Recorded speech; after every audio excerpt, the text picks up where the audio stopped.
प्रयास करना, जब जब जिस जिस महीने में जो जो प्रदोष पड़ा करे, जब प्रदोष पड़े, बन सके 1 बेलपत्र, बन सके 5 बेलपत्र, शमी पत्र, हरे मूंग,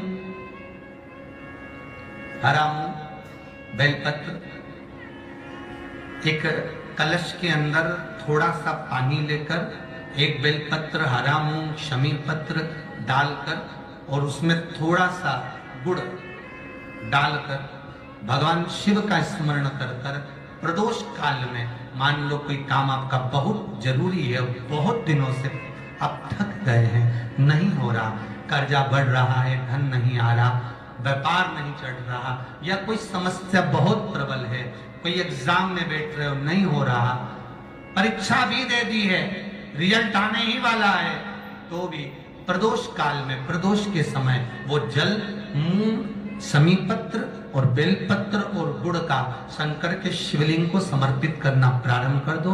2 या 3 प्रदोष करोगे, बाबा आपकी मनोकामना शीघ्र पूर्ण कर देगा। 2 या 3 करो, बाबा करेगा। मंगलवार की प्रदोष पड़ती है तो शिव काशी में निवास करते हैं। हमारे यहाँ कहते हैं मंगलवार की प्रदोष रोग से मुक्ति देते हैं। हम आपको बहुत बहुत साधुवाद देते हैं और सभी श्रोता भाई बहनों को कि कल प्रदोष व्रत मंगलवार का पड़ रहा है। लड़के को मंगल है, क्या करा जाए, कुछ मत करो। प्रदोष के व्रतों में वर्णन किया गया है कि रवि का प्रदोष, भौम का प्रदोष, मंगल का प्रदोष, बुध का प्रदोष, गुरु का प्रदोष, शुक्र का प्रदोष, शनि का प्रदोष। जो प्रदोष पढ़ते हैं पूरे महीनों में, पूरे वर्ष में मंगल का प्रदोष निकाल कर रख लो कि मंगल का प्रदोष इस दिन पड़ रहा है, मंगल की त्रयोदशी तिथि पड़ रही है।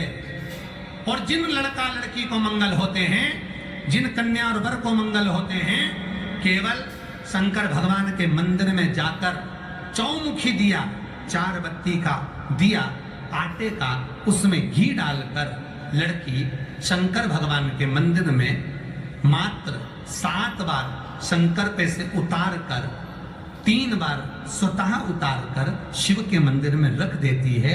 उसका मंगल आड़े आता ही नहीं है, मंगल नहीं आता सामने। मंगल प्रदोष व्रत का इतना महत्व है महाराज। ये प्रदोष व्रत होता क्या है, प्रदोष व्रत का महत्व क्या है? एक बात बहुत ध्यान से सुनिएगा। विवाह, शादी, संतान प्राप्ति, विवाह के बाद में विवाह या किसी नए कार्य के लिए आगे बढ़ रहे हैं और उसमें अड़चन आ रही है, तो एक बार किसी ज्योतिष आचार्य के पास जाकर पूछना, तो बता देगा या तो मंगल या शनि कुछ ना कुछ, कोई ना कोई क्रूर ग्रह तकलीफ दे रहा। ज्योतिष आचार्य के पास जाएंगे, वो कहेगा। जितने भी ग्रह हैं, चाहे राहु हो, केतु हो, मंगल हो, शनि हो, बुध हो, भौम हो, सूर्य हो, ये सारे जो ग्रह हैं, ये शंकर भगवान के शिवलिंग के पास में विराजमान है। शिवलिंग के पास में विराजमान। कभी मौका मिल जाए, विवाह शादी में देरी हो रही हो, या कोई नया कार्य चालू कर रहे हो उसमें देरी हो रही हो, या कोई सर्विस के लिए, नौकरी के लिए जा रहे हो और वो कार्य नहीं हो रहा हो, तो एक धतूरा, केवल एक धतूरा, उस धतूरे को फोड़कर उसके अंदर का फल निकालना, उस फल को शिवलिंग पर चढ़ाकर 1 लोटा जल शंकर भगवान को समर्पित कर कर। दिन होना चाहिए मंगलवार। कौन सा दिन होना चाहिए? जम के बोलो जरा, मंगलवार का समर्पित करो।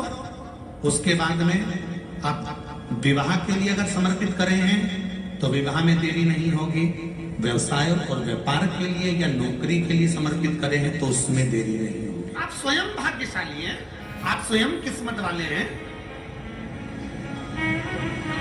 कोई कैसे कहते तुमको कि तुम अभागे हो? ना ना, हमारे बराबर भाग्य नहीं है किसी का।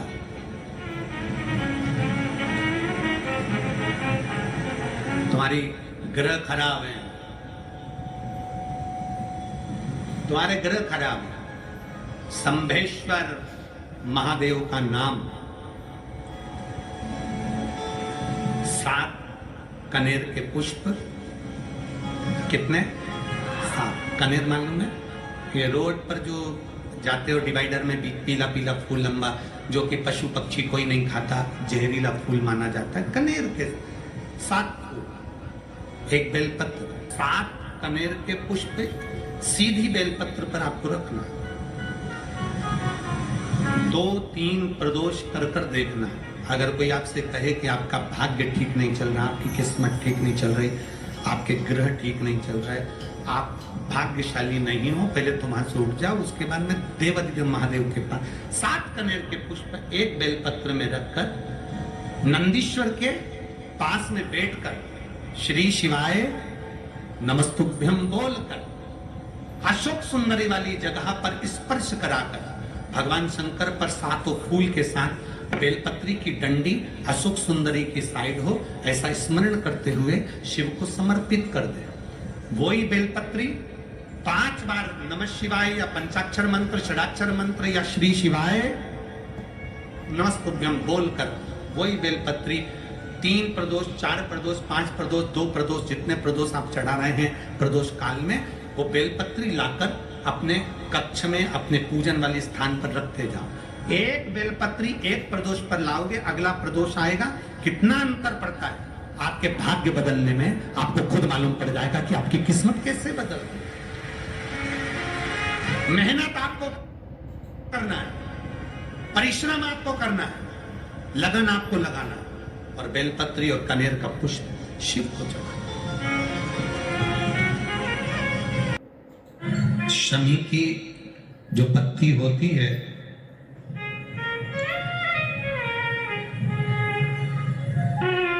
शमी की जो पत्ती होती है,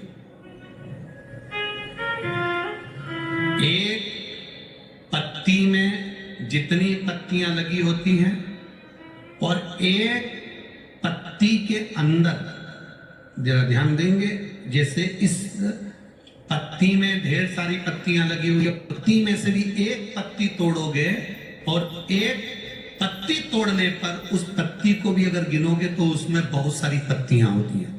आज प्रयास करना, अगर कहीं आपको शमी की पत्ती मिले तो जैसे ये पत्ती, इस पत्ती को तोड़ा गया, इस पत्ती में से एक पत्ती निकाली गई और एक पत्ती निकालकर आप धीरे से रखना, उसमें भी बारीक बारीक बारीक बारीक बारीक बारीक बहुत सारी पत्तियां नजर आती हैं। शिव महापुराण की कथा कहती है, जो सोमवार की अष्टमी हो या प्रदोष का व्रत हो या 12 महीने की शिवरात्रि हो या किसी भी दिन प्रदोष काल के अंतर्गत शंकर भगवान को एक शमी का पत्ता कोई भूलवश भी समर्पित कर देता है, तो जितनी एक पत्ती में पत्तियां होती है और उस पत्ती के अंदर भी एक पत्ती को तोड़ने के बाद जितनी पत्तियां होती है, उतने जन्म मृत्यु लोक में मनुष्य के नहीं होते। 84 लाख योनियों में से वो योनियां कट जाती हैं और देव योनि प्राप्त हो जाती है। एक शमी पत्र की इतनी महत्वता है।